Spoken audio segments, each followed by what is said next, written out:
Hello everyone, I'm Jordana Van of Ravenlight Holistic Healing and welcome to Cheetah as a Totem. Now I have two Cheetah videos, Cheetah as a Totem and Cheetah as a Spirit Guide.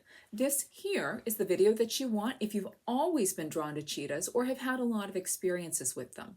If cheetahs just suddenly showing up everywhere but you've never really had any deep abiding interest in them, then it's more likely that it's a spirit guide, which is a temporary messenger here to help you with a specific issue rather than a lifelong teacher. In that case, you'll want to watch Cheetah as a Spirit Guide, what it means when you're seeing cheetahs everywhere, which will be out soon if it isn't already. And remember, there is a complete alphabetized library of all my videos on my website, www.ravenlightholistichealing.com, making it easy to see if I've made the video of greatest interest to you. Also, if you enjoy my work, consider becoming a channel member. My YouTube channel members are in charge of which animals are chosen for my videos.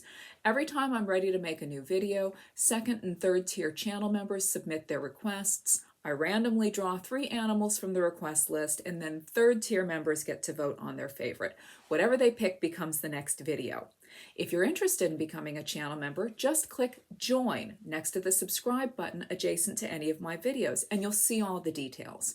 If you can't see the Join button, which will sometimes happen for a variety of reasons, I provide super easy directions on my website for how to make the Join button visible. Just go to the video description, and the link will be right there at the top. Also, if you want to be notified every time I make a new video, make sure that you subscribe, then click the little bell icon next to the subscribe button, and then click all. So let's get started. Cheetahs are the fastest land mammals in the world, able to go from 0 to 60 miles per hour, about 97 kilometers per hour, in just 3 seconds. That's faster than most cars. They top out at around 70 miles an hour, about 113 kilometers per hour, though they can only sustain that for a short distance. When they're running, they are moving so quickly that they are actually off the ground for more than half of their running time. It should go without saying that cheetah people are not known for being sedentary. When they're in action, which is most of the time, they always seem to be in a hurry about something. These are the people who absolutely loathe sitting still. When forced to do so, they're usually jiggling a knee or tapping a foot or playing with their hair, and the second they're free to go, they're off like a shot. These people don't really have a just sit and zone out setting. If they're sitting, they're doing something. If they do learn to just sit and zone out, the ability will have been developed through a lot of practice. Cheetah people also tend towards athleticism. They're often runners, as you would expect with a cheetah, fitness coaches or personal trainers, or they're otherwise involved in athletics. Their minds are usually moving as fast as their bodies, continuously alert for new goals to chase and new challenges to tackle. Cheetahs survive by outrunning their prey. Being first and best is a literal necessity for them. And so cheetah people are absolutely driven, very much like your average Aries or numerological 1, to be first and best. The only person they may ultimately be competing against may be themselves, but they're going to strive to beat their old successes again and again.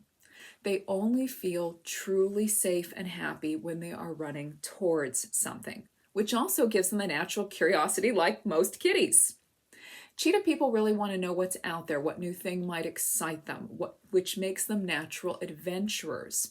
The new holds endless fascination for them, and the second something begins to smack of stale familiarity, they are over it and looking for something else to engage them.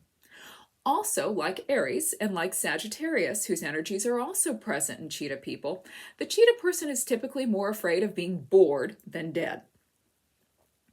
That drive to be first and best goes beyond athletics. They are natural leaders, though they could care less about their followers, whom they attract simply through doing their own thing with excellence. And they're trailblazers, going where no one has gone before. And yes, I heard Patrick Stewart's voice when I said that too.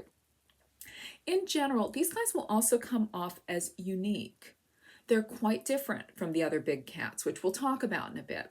This uniqueness isn't always lauded, by others in their immediate environment. Quite often, there's a lot of jealousy at play, with others attempting to make them feel inferior.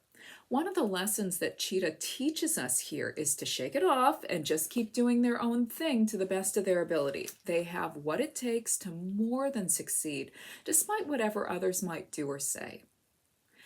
Hand in hand with that physical speed is a quick thinking mind and the impatience to match. Cheetah people aren't reckless and impulsive as a rule, though it may look that way to the rest of us. It's just that whatever's going on, they've already analyzed it, grasped the essentials, and are ready to tackle it right freaking now, while you're still trying to wrap your brain around what's going on. And so they don't need your own insights into the situation. Thank you very much. And that's why when you keep trying to throw details at them or slow them down, they bite your head off. Cheetah people will analyze a situation, come up with a plan, and want to get it going now. However, they don't have a lot of endurance where keeping things going is concerned. Cheetahs can only sustain that full speed for 20 to 30 seconds, and cheetah people too have a definite limit on how much energy they're able to put into a situation. They'll pour every bit of themselves into resolving an acute issue or formulating a plan to launch something new, but after that, you're going to need to keep the ball rolling. This is why we have Virgos and Capricorns. Virgo Mars here, I get it. Aries comes up with the epic plan and gets it started, then hands it off to our dear workhorses and looks around for some other problem to solve. This is very much a cheetah pattern. It should be mentioned here that cheetah people may very well be reckless and impulsive in their youth. They may be so hell-bent on getting where they're going or on being best or first that they may ignore the voices of other more experienced individuals and launch themselves into action, which inevitably is to their detriment. We all have some learning to do in our lifetimes, and this tends to be one of the things that cheetah people have to deal with. When they're young, they'll usually make quite a few mistakes in this department. With age, as they gain experience, it becomes increasingly safer to trust themselves as authorities and to act without counsel from others. Now, moving at that insane level of speed and maintaining it for even short bursts requires some specific physical adaptations, each of which has a symbolic significance for the cheetah person. The first of these is an unusually deep chest cavity and large nostrils to allow more air to enter the lungs. So a quick biology lesson here. Though we all know we need air to breathe, most of us don't actually understand why. Why do we drop dead if we suffocate? Your body uses oxygen to break down glucose, the sugars in the foods you've consumed, to create the fuel that keeps your body functioning, a process called cellular respiration.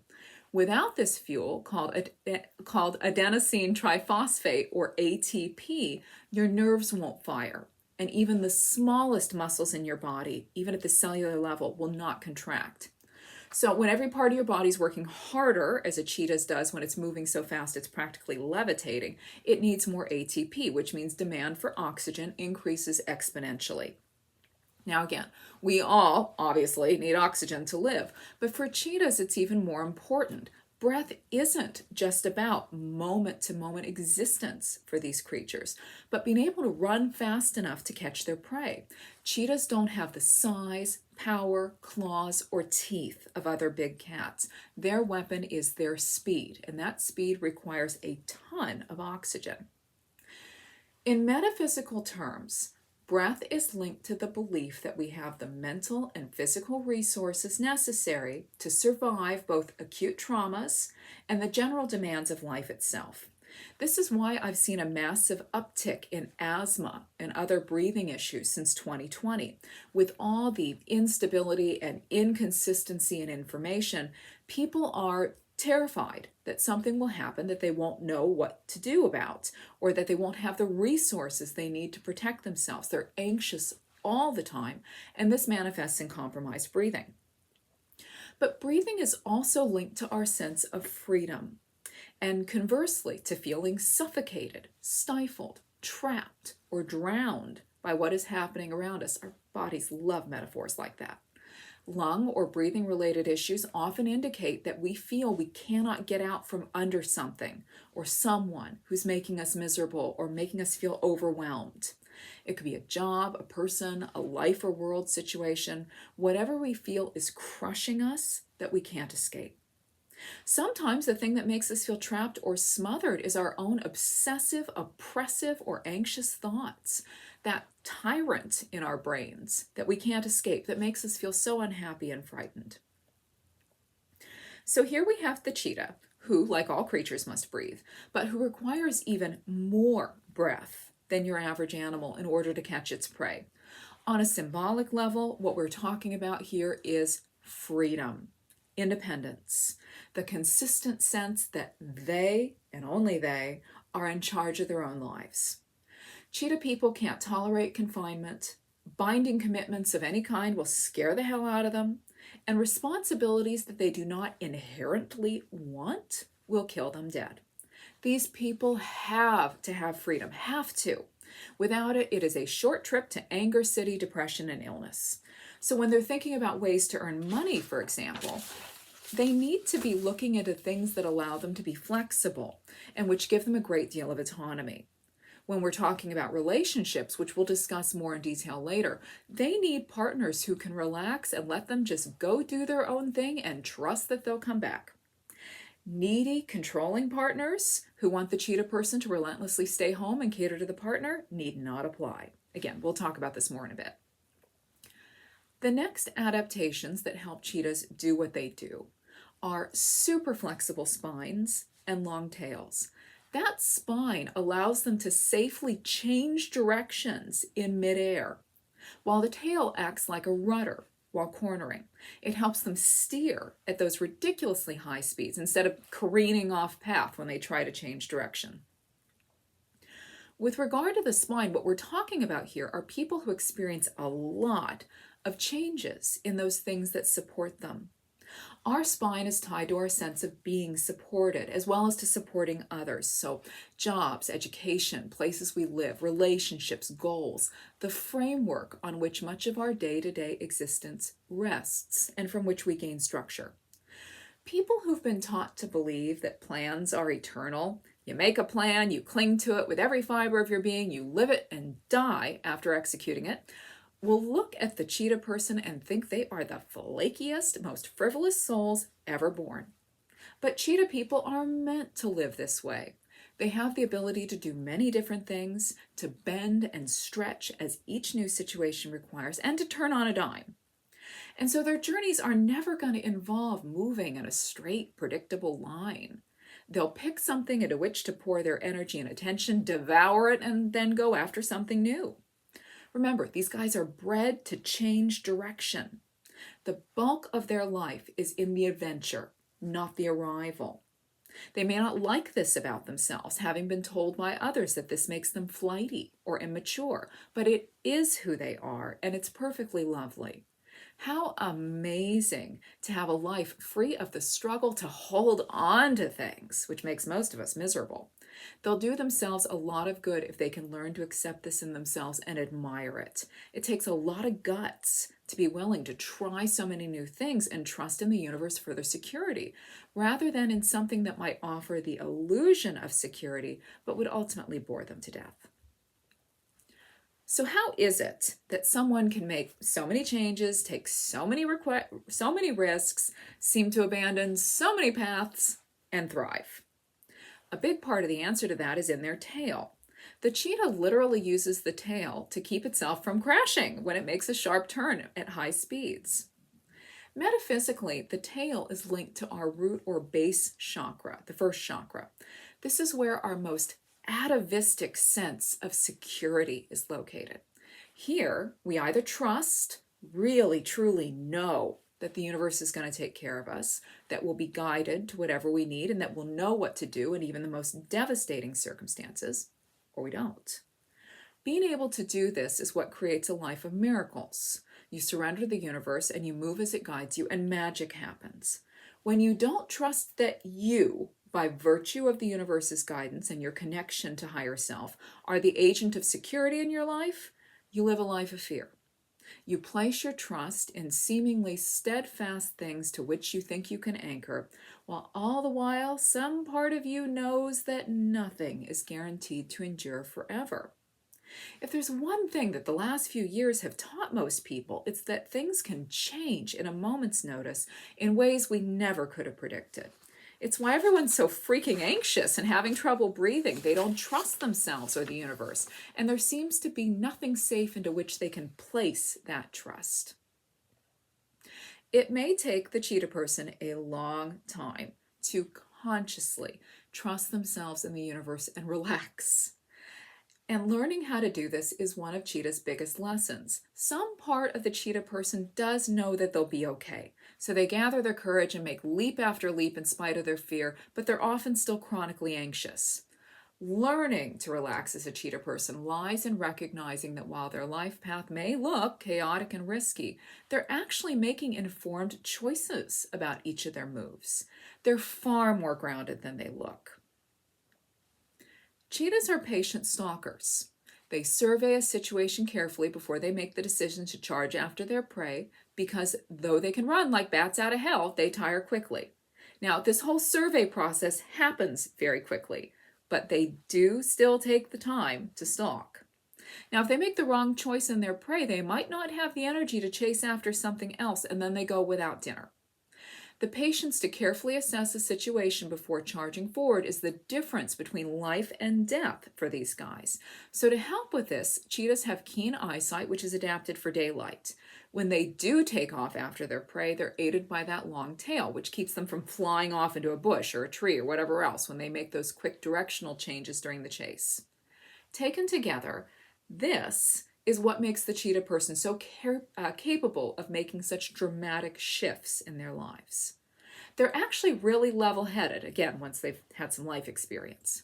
While all you may see is their tendency to repeatedly charge off in the direction of one crazy goal after the other, they didn't just wake up that morning and go, "Oh, let's do this new wild and insane thing today." There was some definite thought and consideration involved. The cheetah's keen daylight-adapted eyesight speaks to someone who's able to tune into the basic essentials of a situation, the facts. We're not feeling through the nebulous mysteries and secrets of night and shadow here. We're looking at the tangible requirements of a new path. What are the possible pitfalls? What kind of money's involved? How long will it take? Where will they live? How will they get there? Who do they know who can help? They'll ruminate about each item, and as they grow in self-understanding, they'll learn to make their tremendous capacity for flexibility part of that rumination process. That really is the answer to any situation. How capable are you of changing? And how far are you willing to go to meet new demands? And so, having reflected on all the visible realities of the situation, and remembering that they can adapt in whatever ways shifting circumstances require, the cheetah person will tap into that inner sense of security in themselves and the universe and go for it. Now, as we mentioned, cheetah people can be kind of anxious at the start. They would love to be able to make a change based on certainties. A stable place to live is already there. The right job is already there. The right connections are already in place. Wouldn't we all like that? But they aren't here to play it safe. They are not here to cling to stubborn illusions of safety. They're here to take risks and have adventures. One thing that really protects them here is that they're stubborn as hell. The more you try to dissuade them from embarking upon a new adventure, the more they will dig in. This is as it should be. They live such different lives from your average retirement-minded 9-to-5er that they have to be stubborn and determined, or they'll be dissuaded by the security-conscious masses.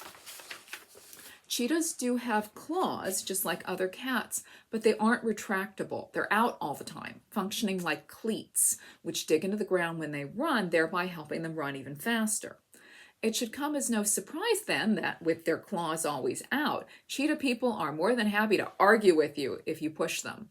Those claws are blunted, so they're not going to use them to hurt you so much as they are going to use them to say what is needed to protect themselves and their own interests. They're assertive, but they're not bullies, which is one of their loveliest qualities. And remember, cheetahs don't just lack the sharp claws of other cats, but the fangs and physical strength as well. If they already know they can't win, they'll just leave. It's the only way they can survive. In cheetah people, this manifests in a marked sense of self-assurance and groundedness. They're confident in their abilities and enjoy proving themselves in competition, but as they mature, they learn to prevent that need from being so consuming that it overwhelms their good sense. These aren't folks who let their egos goad them into engaging in what they already know will be a losing battle. They are constantly aware of the power dynamics between themselves and others and will tend to choose self-protection first. The last physical quality of the cheetah which supports its speed is its enlarged heart. The heart pumps blood, which circulates that precious oxygen and allows our bodies to move and think and do all the other things that constitute being alive. The bigger the pump, the larger the quantity of blood that can be circulated at a time. And since cheetahs need so much more oxygen than other creatures in order to create and sustain those bursts of speed, the larger heart is in direct service to its athletic abilities. And these activities are, as we have talked about, in service of its appetite. Cheetahs have to go fast to eat. In some creatures, a large heart denotes a greater capacity to love and nurture. These are our divine mommies, our sacred caretakers and supporters. You know these people. They're the most loving, tolerant, giving people in the community. They're also frequently the most burned out from putting everyone but themselves first. Anyway, in the cheetah, the larger heart is symbolic of divine selfishness, an entirely holy and appropriate devotion to serving a personal agenda, with a focus on oneself and not on others. Cheetah people are here to be mostly self-serving. Their hearts beat for them and the race for what nourishes them. This doesn't mean they can't be wonderfully loving individuals, nor that they will never help others, but that these things are not typically going to be the most fulfilling parts of their lives. Or if they are, they're incidental to their central pursuits. For example, a cheetah person might become an emergency room doctor. What a compassionate choice, right? Saving lives? But it wouldn't be about the patients themselves. Rather, the thrill would be in the excitement of the emergency room, the challenge of saving a life, the competition to be the best surgeon in the hospital. The actual person who is saved would be the least important component here. Where this becomes complicated is in relationships. Cheetah people are wired to look after their own interests. And you guys can hear my cat, who apparently is feeling some cheetah vibes. This is vital to the accomplishment of their goals, because if they're putting energy into looking after others, they aren't putting 100% their absolute best into themselves. And remember, being the best is a core need. The thing is, if they want to maintain a relationship with someone who's giving to them, if they enjoy receiving what they do not naturally provide, they're going to have to learn to stretch themselves a bit and to give some love and attention in return. So if you're a cheetah person, this may mean literally putting reminders in your phone, because tell Sahara she's pretty or remember to text Scott on his birthday may not naturally occur to you in the way it would to someone else. All relationships, even the best ones, take some work, but for you, it's probably going to require even more effort. This is particularly true when we're talking about a marriage. If you and your partner are already both really independent individuals, you're considerably more likely to understand each other. But God help you if you married someone who expects you to settle down, stay close to home, and dote on them. Being a good spouse means taking the time to understand what your partner really needs and asking yourself if you can provide it. If not, you and your partner need to have an honest conversation. Otherwise, you are always going to be running from the responsibilities of the marriage and the needs of your partner, and they will always be chasing you. One of the other things that factor in here is that cheetahs are only moderately social. They don't live in prides like lions do, and they don't form attachments to their mates. The way in which they are social differs depending on their sex. Males will often stay together with their brothers throughout their lives, forming what is termed a coalition. They still hunt by themselves, but staying near each other helps them obtain and keep territories, which gives them better access to females when it's time to mate. Females are solitary and relatively non-territorial. They occupy tremendously big home ranges and don't spend much time attempting to protect them. They just move with the prey. If you're a cheetah male and or identify as male, you're likely going to have some commitment struggles where romantic partners are concerned. Again, it's not that you can't find your perfect partner, but that person is going to need to be willing to give you a lot of space if the relationship is going to be an enduring one. They're going to need to be as comfortably independent as you are, with their own goals and their own interests to chase after. What will come more easily to you are relationships with other guys, your own biological brothers, or men who are as close as brothers. This is where companionship is most naturally found and maintained. If you're a cheetah female and or identify as female, you're going to be happiest by yourself or in a relationship with someone who gives you a lot of freedom.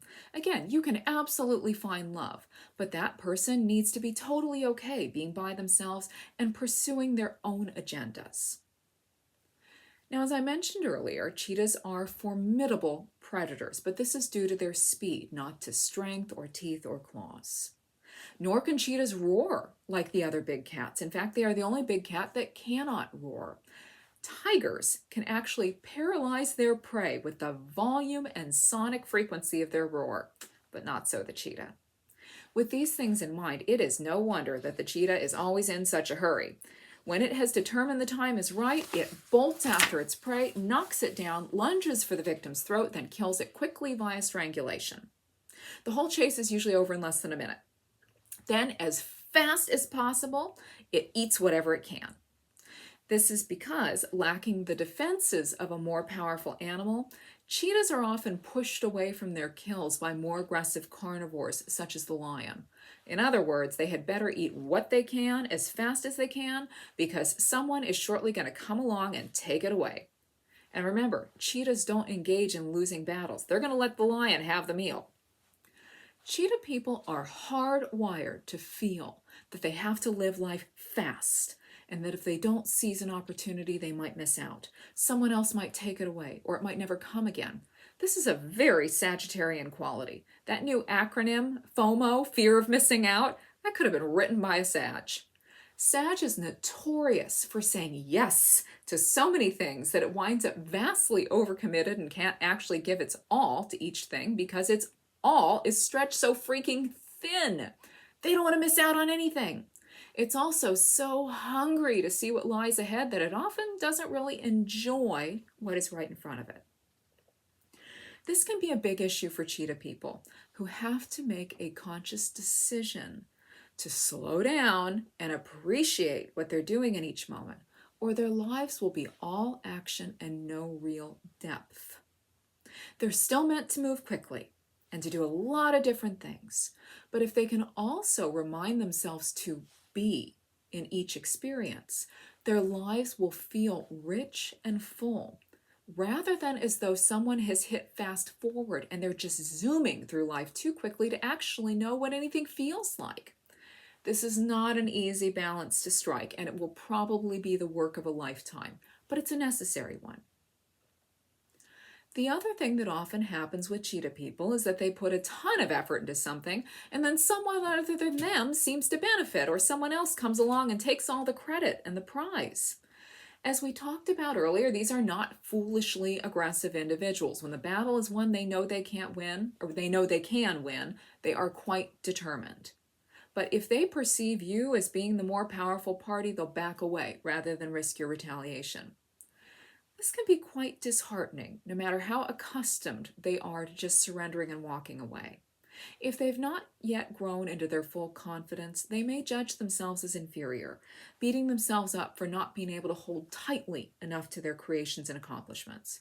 But remember, their lives are about getting things moving, not keeping the system running. As unfair as it may seem, one of the reasons that someone else frequently comes around and takes over something the cheetah person has created or robs them of something they worked for is that otherwise they might not let it go. Chances are they already got the nourishment they needed from the thing anyway. And if they held on to it, they would either soon find themselves bored with it, or the responsibilities attached to it would begin to weigh them down.